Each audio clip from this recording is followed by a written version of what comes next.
नमस्कार। भारतीय इतिहास में एक ऐसा दौर है जिसे हम सब स्वर्ण युग या गोल्डन एज के नाम से जानते हैं, और वो है गुप्त साम्राज्य का समय।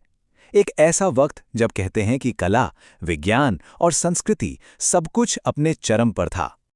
लेकिन एक सवाल है, और ये बहुत बड़ा सवाल है।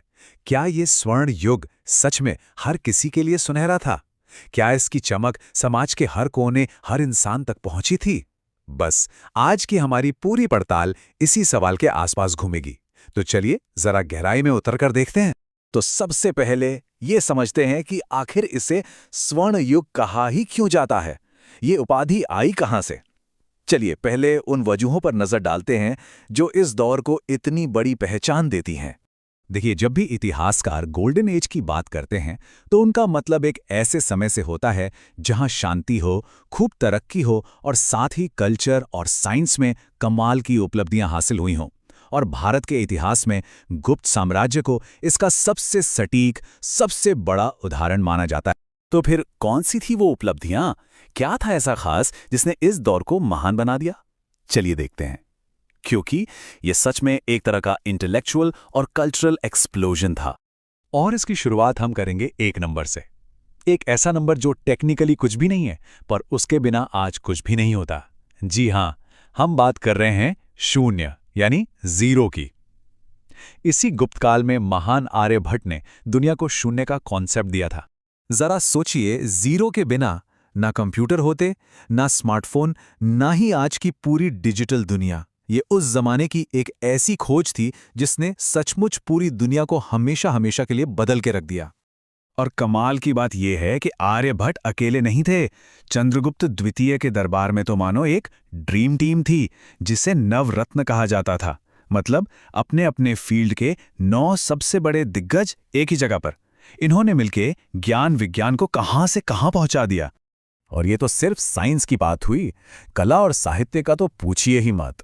एक तरफ महाकवि कालिदास अभिज्ञान शाकुंतलम जैसे मास्टरपीस लिख रहे हैं, तो दूसरी तरफ देवगढ़ जैसे शानदार मंदिर बन रहे थे। और अजंता की गुफाओं में जो पेंटिंग्स बनी, वो तो आज भी दुनिया को हैरान कर देती हैं।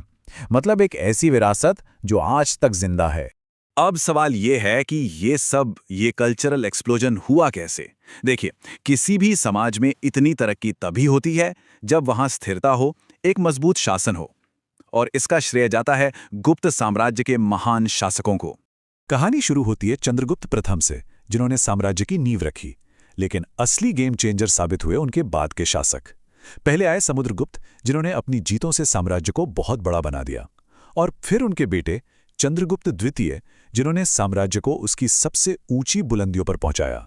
समुद्रगुप्त की बात करें तो वो इतने जबरदस्त मिलिट्री जीनियस थे कि मशहूर इतिहासकार V.A. स्मिथ ने उन्हें भारत का नेपोलियन कह दिया। अब सोचिए, नेपोलियन से तुलना, ये कोई छोटी बात नहीं है। ये उनकी काबिलियत का सबसे बड़ा सबूत है। तो उन्हें ये टाइटल मिला क्यों? देखिए, उन्होंने उत्तर भारत के 9 राजाओं को हराया और उनके राज्यों को सीधे अपने साम्राज्य का हिस्सा बना लिया। दक्षिण भारत के लिए उनकी पॉलिसी अलग थी। दिग्विजय, मतलब राजाओं को हराओ लेकिन उनका राज उन्हें वापस कर दो, बस वो गुप्तों की सत्ता मान ले। और अपनी इस ताकत का ऐलान करने के लिए उन्होंने अश्वमेध यज्ञ भी किया। ये सारी बातें, उनकी पूरी वीर गाथा आज भी प्रयाग प्रशस्ति यानी इलाहाबाद के स्तंभ पर खुदी हुई है। और फिर आया चंद्रगुप्त द्वितीय, विक्रमादित्य का दौर।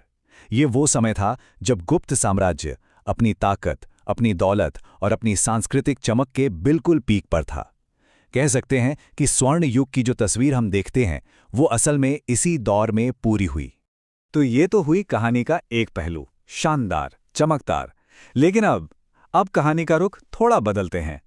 चलिए इस सोने की परत को थोड़ा खुरच कर देखते हैं। क्या इसके नीचे भी सब कुछ इतना ही सुनहरा था? क्या आम लोगों की जिंदगी भी सोने जैसी चमक रही थी?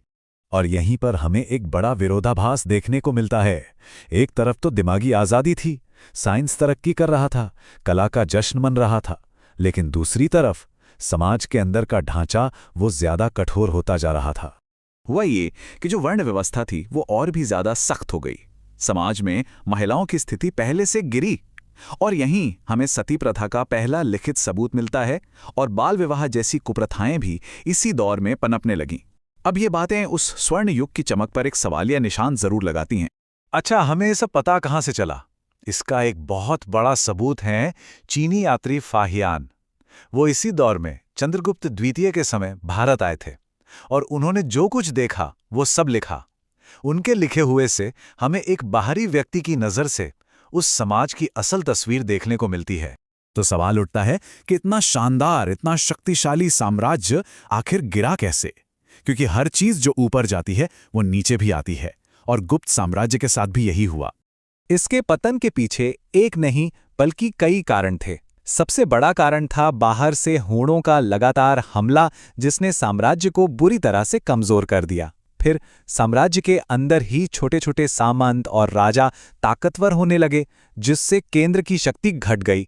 और ऊपर से खजाना भी खाली हो रहा था और बाद के शासक उतने काबिल नहीं थे। बस इन सब ने मिलकर इस महान साम्राज्य के अंत की कहानी लिख दी। ठीक है, साम्राज्य तो खत्म हो गया, लेकिन क्या उसकी कहानी भी खत्म हो गई? नहीं, उसकी विरासत आज भी हमारे साथ है। तो चलिए अब इन दोनों पहलुओं को, यानी चमक और अंधेरे, दोनों को साथ रखकर एक फाइनल नजरिया बनाते हैं। देखिए, गुप्त काल ने हमें जो दिया है उसे कोई नकार नहीं सकता। जीरो और डेसिमल सिस्टम जिससे आज पूरी दुनिया चलती है, कालिदास की वो रचनाएं जो आज भी पढ़ी जाती हैं, मंदिर बनाने की वो स्टाइल जिसकी छाप आज भी दिखती है, और नालंदा यूनिवर्सिटी जैसा ज्ञान का केंद्र, ये सब उसी दौर की देन है और यही वो वजह हैं जो इसे स्वर्ण युग बनाती हैं। तो आखिर में हम वापस उसी पहले सवाल पर आके खड़े हो जाते हैं कि किसी भी युग को स्वर्ण युग या गोल्डन एज क्या चीज़ बनाती है? क्या कुछ गिनी चुनी महान उपलब्धियां ही काफ़ी हैं, या फिर ज़रूरी यह है कि तरक्की और खुशहाली समाज के हर एक इंसान तक पहुंचे? ये एक ऐसा सवाल है जिस पर इतिहास हमें बार बार सोचने के लिए मजबूर करता है।